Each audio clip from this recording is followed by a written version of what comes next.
Baik, bismillahirrahmanirrahim. Assalamualaikum warahmatullahi wabarakatuh. Perkenalkan, nama saya Afriani Abu Bakar dari Fakultas Tarbiyah, Program Studi Manajemen Pendidikan Islam 22 MPI 1. Di sini saya akan menjelaskan sedikit mengenai materi tentang mata kuliah Manajemen Keuangan Lembaga Pendidikan.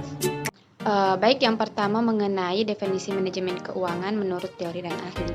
Menurut teori, manajemen keuangan adalah kegiatan usaha sebagai bentuk tanggung jawab untuk memperoleh dan menggunakan dana perusahaan dalam mencapai tujuan dengan cara yang efektif. Pada intinya, manajemen keuangan adalah segala kegiatan perusahaan terkait cara menggunakan, memperoleh, dan mengelola dana perusahaan dalam mencapai tujuan dan target. Menurut ahli yang pertama yaitu Gerstenberg.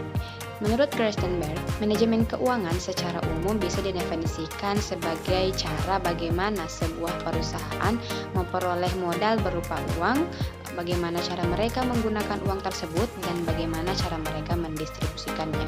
Yang kedua yaitu menurut Lehman. Lehman menyebutkan bahwa manajemen keuangan adalah upaya menyediakan dana dan menyediakan dana yang ada untuk memperoleh aktiva.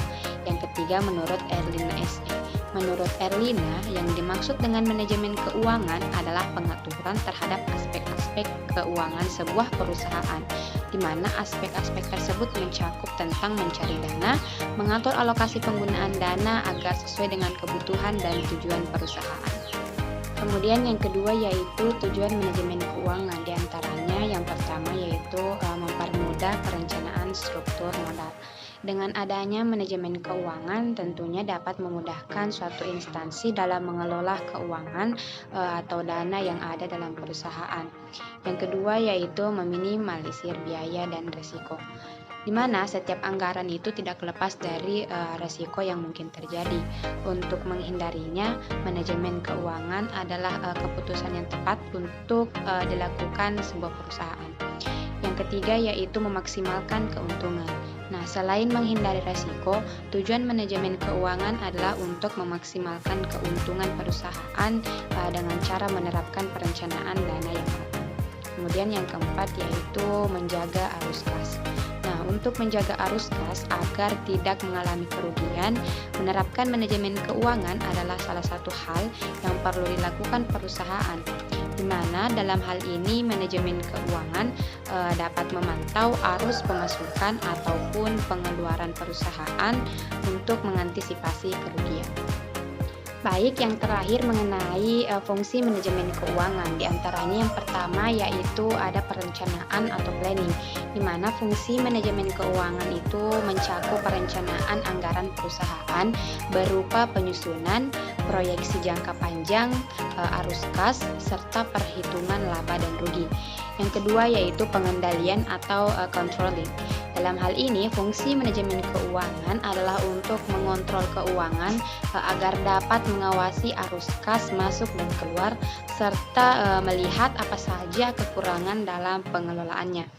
Yang ketiga yaitu pemeriksaan atau auditing. Nah, auditing dalam manajemen keuangan adalah kegiatan memeriksa dana perusahaan secara berkala agar dapat menyesuaikan dengan laporan keuangan. Di sini umumnya setiap 3 bulan ataupun setahun sekali.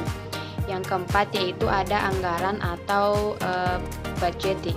Dengan adanya manajemen keuangan itu perusahaan dapat mengalokasikan dana secara tepat dan mudah mengenai biaya yang diperlukan untuk produksi ataupun promosi. Yang terakhir yaitu laporan atau reporting.